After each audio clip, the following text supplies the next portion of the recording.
ओम शांति। मधुबन मुरली 2023 दिसंबर 9। बाबा का आज का मुरली है, मीठे बच्चे, एक बाप के साथ सच्ची मोहब्बत हो तो बाप तुम्हें अपने साथ घर ले जाएंगे, सब पापों से मुक्त कर देंगे, स्वर्ग का मालिक बना देंगे। बाबा का आज का प्रश्न है, अपने आप को खुशी में रखने के लिए कौन सी मुख्य धारणा चाहिए? बाबा का उत्तर है, खुशी में तभी रह सकते हैं जब अपने आप से रूहयान करना आता हो, किसी भी चीज में आसक्ति ना हो। 2 रोटी पेट को मिले, बस ऐसी अनासक्त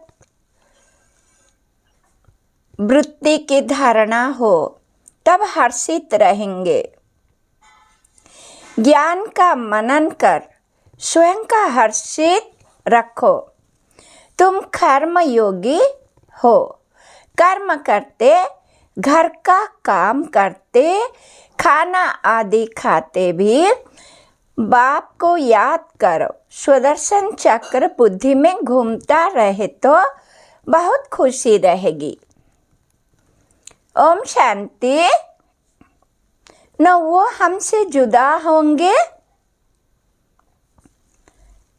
ओम शांति। विस्तार है, मीठे मीठे बच्चों ने गीत सुना।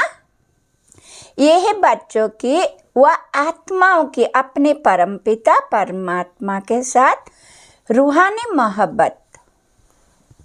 ये रूहानी मोहब्बत सिर्फ तुम ब्राह्मण बच्चों की ही होती है। तुम अपने को आत्मा निश्चय करते हो, परंतु जब कहते हैं कि आत्मा से परमात्मा, तो आत्मा किसके साथ मोहब्बत रखे?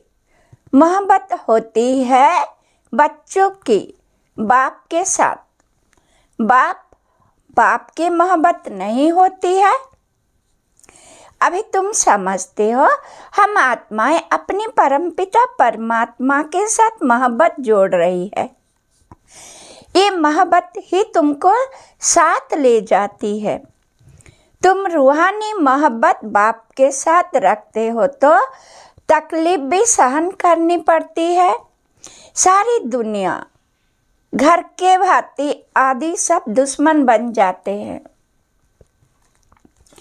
बच्चों को समझाया है कि पतित पावनी गंगा नहीं है। मनुष्य पावन होने के ख्याल से गंगा व जमुना के तट पर हरिद्वार काशी में जाकर बैठते हैं। मुख्य स्थान ये 2 है। कहते हैं, हे पतित पावनी गंगा। अब वो गंगा तो सुनती ही नहीं, सुनने वाला एक पतित पावन बाप ही है। अभी तुम उस बाप के सम्मुख बैठे हो। बाप बतला रहे हैं तुम पावन कैसे बनोगे। पानी की गंगा थोड़े ही कहती है, मामेखम याद करने से तुम्हारे विकर्म विनाश होंगे।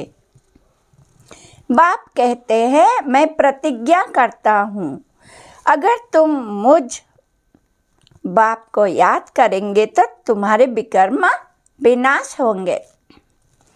गारंटी देते हैं। गंगा तो गारंटी दे ना सके। जैसे मनुष्य रावण को वर्ष वर्ष जलाते आए हैं, परंतु रावण मरता ही नहीं है, वैसे गंगा में स्नान भी जन्म जन्मांतर करते आए हैं, परंतु पतित से पावन कोई बनते ही नहीं। फिर स्नान करने जाते रहते हैं। एक बार पावन बने तो फिर क्यों जाते हैं स्नान करने? कितने मेले लगते हैं, उनको कोई आत्मा परमात्मा का संगम नहीं कहेंगे। भक्ति मार्ग में भीड़ लगती है। मेले पर अभी तुम बाप के साथ बुद्धि योग लगाते हो। तुम जानते हो हम आत्माएं आशिक बनी है। आत्मा ही भगवान को याद करती है शरीर द्वारा।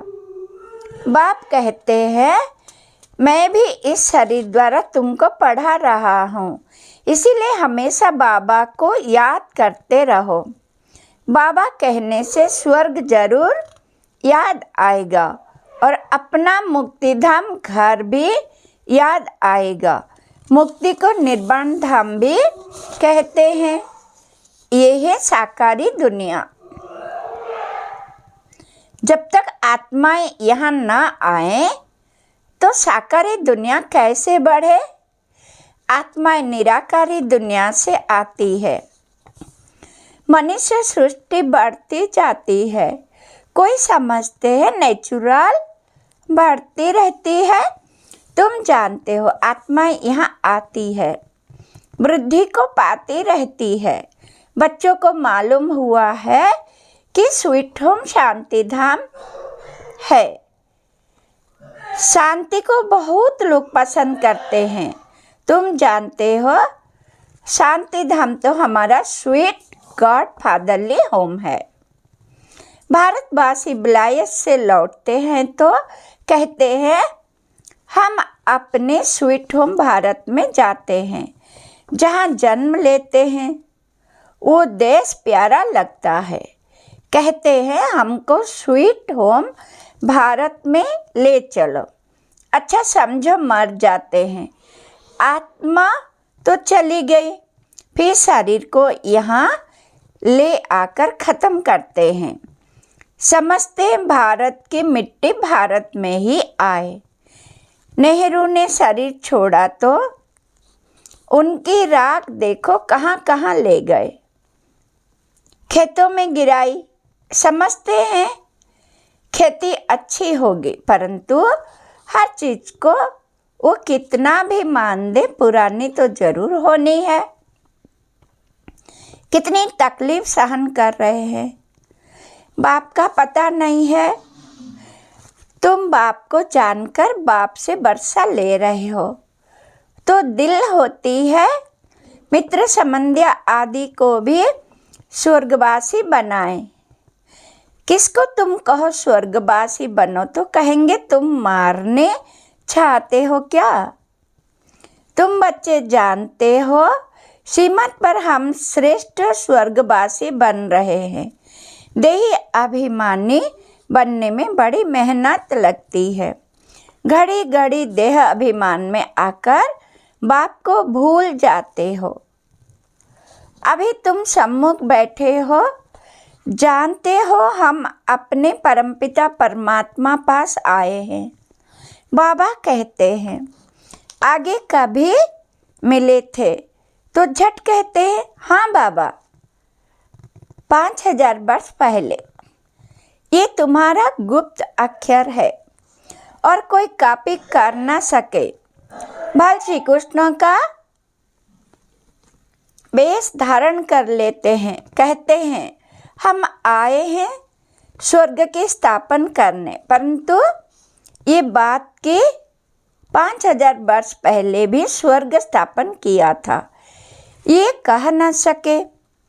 तुम्हें कहते हो बाबा 5000 वर्ष पहले हम आपसे वर्षा लेने आए थे, आपने राजयोग सिखाया था। ये आत्मा कहती है इस शरीर द्वारा अपने को आत्मा निश्चय कर और बाप को याद करना है। इसमें सर्वव्यापी की तो बात ही नहीं। ये भी नहीं समझते हैं कि ब्रह्मा जरूर साकार में होना चाहिए, जिस द्वारा परमपिता परमात्मा सृष्टि रचते हैं। पतित पावन बाप आकर सो देवी देवता पावन बनाते हैं। बाप ही स्वर्ग का रचयिता है तो जरूर स्वर्ग में मनुष्य चाहिए। बाबा आकर तुम्हें स्वर्ग का द्वार बताते हैं, तुम कोशिश करते हो हम नरकवासी को स्वर्गवासी बनाएं। कोई बड़े आदमी को सीधा कहो तुम पतित नरकवासी हो तो कितना बिगड़ पड़ेंगे। अभी तुम जानते हो हम नरक से निकल स्वर्ग में जा रहे हैं। अभी हम संगमवासी है। हम आत्माएं अब जा रही है इस शरीर को छोड़ बाबा के साथ बाबा के घर। ये है तुम्हारी रूहानी यात्रा। बाबा की याद में रहना है। समझते हो ये शरीर जहाँ तक रहेगा वहाँ तक यात्रा चालू है। कर्म भी तो करना है। भल खाओ पियो, खाना पकाओ, जितना समय मिले बाप को जरूर याद करना है। दफ्तर में बैठते हो, देखो फुर्सत है तो बाबा की याद में बैठ जाओ। बहुत कमाई है। ट्रेन में सफ़र करते हो, उस समय तो कोई काम नहीं रहता है। बैठे हुए बाबा को याद करते रहो। अभी हम बाबा के पास जाते हैं। बाबा परम धाम से हमको लेने लिए आया है। अच्छा, शाम को घर का खाना आदि पकाते हो तो भी एक दो को याद दिलाओ। आओ हम अपने बाप की याद में बैठे। पॉइंट भी एक दो को सुनाओ। हम सुदर्शन चक्रधारी हैं। बाबा कहते हैं तुम लाइट हाउस भी हो, रास्ता बतलाते हो, उठते बैठते चलते तुम लाइट हाउस हो। एक आंख में मुक्ति, एक आंख में जीवन मुक्ति। स्वर्ग यहाँ था, अभी नहीं है, अब तो नरक है। बाबा फिर से स्वर्ग स्थापन कर रहे हैं। बाप कहते हैं हम तुमको बहुत गुलगुल बनाते हैं, फिर तुम जाकर महारानी पटरानी बनेंगे। खद्दर की रानी नहीं बनना, तुम्हें 16 कला संपूर्ण बनना है, न कि 14 कला। श्री कृष्ण 16 कला था। तुम बच्चियाँ कितने व्रत नेम आदि रखती थी, 7 रोज निर्जल रहती थी, कितनी मेहनत करती थी, परंतु श्री कृष्णपुरी में जा न सके। अभी तुम कृष्णपुरी स्वर्ग में प्रैक्टिकल में जाने लिए पुरुषार्थ कर रहे हो। श्री कृष्ण को द्वापर में ले जाने से स्वर्ग का किसको पता नहीं पड़ता है। वास्तव में 7 रोज का अर्थ क्या है, सो तुम अभी जानते हो। सिवाय बाप के और कोई को याद नहीं करना है। बाकी निर्जल आदि की कोई बात नहीं। बाबा को याद करने से तुम बाबा के पास चले जाएंगे। बाप फिर स्वर्ग में भेज देंगे। व्रत नेम रख तुम कितने दिन भूखे रहते हो, जन्म बाई जन्म कितनी मेहनत करते हो, प्रत्येक कुछ भी नहीं हुई है। अभी तुमको उनसे छुड़ाए सद्गति मार्ग में ले जाते हैं। तुम कहते हो बाबा कल्प पहले भी आपसे मिले थे स्वर्ग का वर्षा लेने। बाप कहते हैं कदम कदम पर राय लेते रहो, सब हिसाब किताब पूछो। बाबा राय देते रहेंगे। फल तुम अपना धंधा धोरी आदि करते रहो, फिर भी बाबा राय देते रहेंगे। देखेंगे ये बहुत धंधे में दोष पड़े हैं तो राय देंगे। क्यों इतना माथा मारते हो, कितना समय तुम जिएंगे। पेट तो 1-2 रोटी मांगता है, उनसे गरीब भी चलते तो साहूकार भी चलते हैं। साहूकार लोग अच्छी रीति खाते हैं, फिर रोगी भी बनते हैं।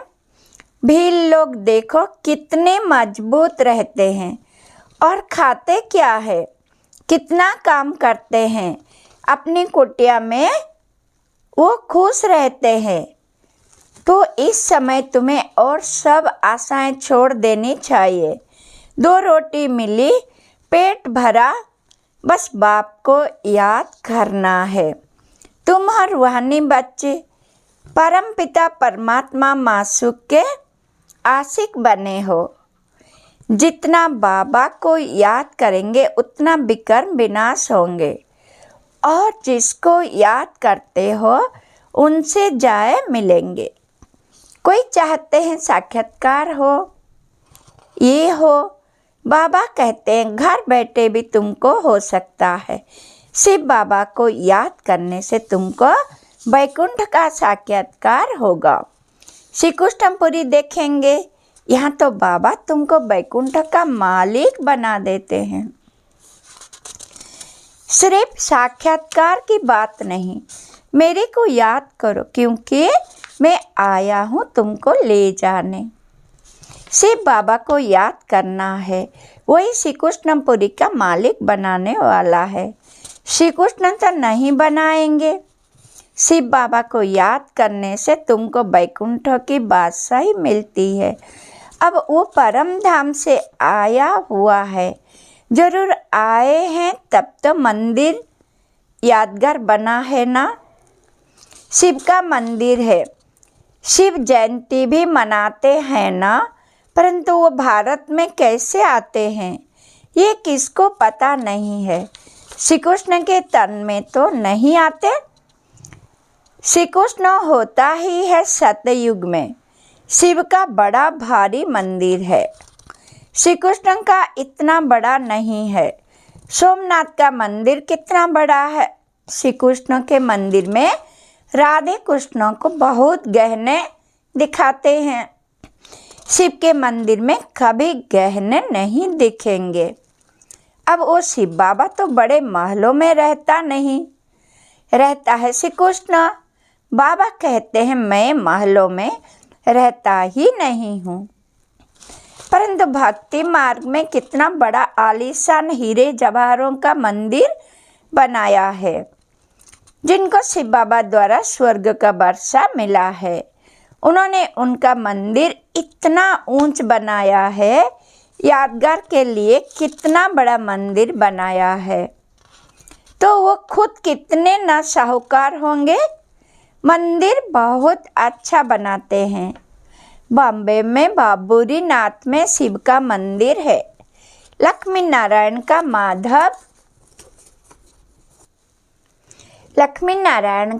माधव बाग में है। बाप कहते हैं हम तुमको स्वर्ग का मालिक बनाते हैं। तो भक्ति मार्ग में तुम कितना भारी मंदिर बनाते हो, और अभी देखो कैसे झोपड़ी में बैठा हूँ। तुम्हारा भी नाम वाला होना है। तुम जानते हो हमारा फिर मंदिर बनेगा। हमारे बाप शिव के भी बहुत मंदिर है, कमाल है। जिन्होंने सोमनाथ का मंदिर बनाया था वो कितने धनवान होंगे। अभी तो कितना गुप्त हो, कोई को पता नहीं। तुम जान गए हो, फिर कैसे शिव बाबा का मंदिर बनाना पड़ेगा। भक्ति मार्ग में आएंगे मम्मा बाबा जो पहले नंबर में पूज्य बनते हैं, वैकुंठ के मालिक बनते हैं, फिर पहले पहले पुजारी बन मंदिर भी उनको ही बनाना है। तो दिल में कहेंगे ना हम ही पुजारी बन मंदिर बनाएंगे। ऐसी ऐसी बातों में रमण करने से फिर ये पुरानी दुनिया भूल जाएगी। आपस में भी ऐसी ऐसी बातें करनी चाहिए तो तुमको खुशी बहुत रहेगी। अपने से रूह रेहान करो। सुप्रीम रूह बैठ तुम्हारी रूह को रिझाते हैं, इस ज्ञान से हर्षित बनाते हैं। तुम कहते हो हम कल्प बाद फिर से आए हैं, अनेक बार बाप से मिले हैं, वर्षा पाया है। ऐसे ऐसे आपस में बातें करनी चाहिए। फिर तुम कर्मयोगी भी हो। भल घर में खाना आदि पकाओ, खुशी रहेगी। तुम 84 जन्म के हिस्ट्री जोग्राफी को जानते हो।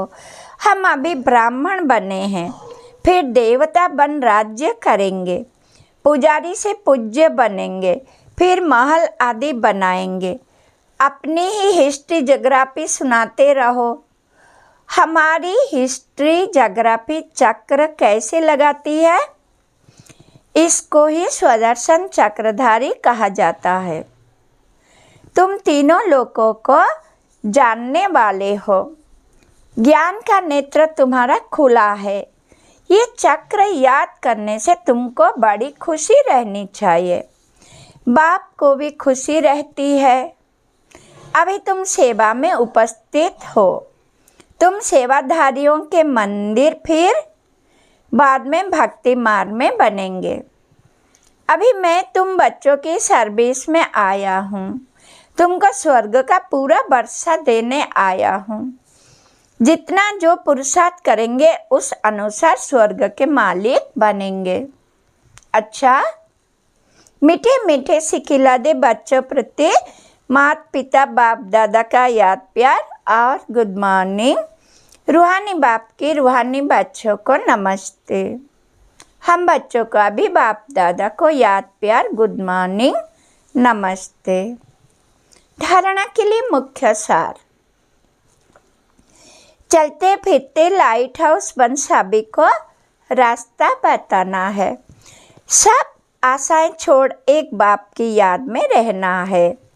बाप से राय लेते रहना है। नंबर 2, ज्ञान की बातों में ही रमण करना है। अपने आप से बातें करनी है। स्वदर्शन चक्र फिराते सदा हर्षित रहना है। वरदान है आज का। योग की धूप में आंसुओं की टंकी को सुखाकर रोना प्रूफ बनने वाले सुख स्वरूप भव। विस्तार है। कई बच्चे कहते हैं कि फलाना दुख देता है इसीलिए रोना आता है, लेकिन वो देते हैं, आप लेते क्यों हो? उनका काम है देना, आप लो ही नहीं। परमात्मा के बच्चे कभी रो नहीं सकते। रोना बंद। न आँखों का रोना, न मन का रोना। जहाँ खुशी होगी वहाँ रोना नहीं होगा। खुशी हुआ प्यार के आंसू को रोना नहीं कहा जाता। तो योग की धूप में आंसुओं की टंकी को सुखा दो। विघ्नों को खेल समझो तो सुख स्वरूप बन जाएंगे। आज का स्लोगन है, साखी रहकर पाठ बजाने का अभ्यास हो तो टेंशन से परे स्वतः अटेंशन में रहेंगे। ओम शांति। स्वीट शिव बाबा। शुक्रिया शुक्रिया शुक्रिया।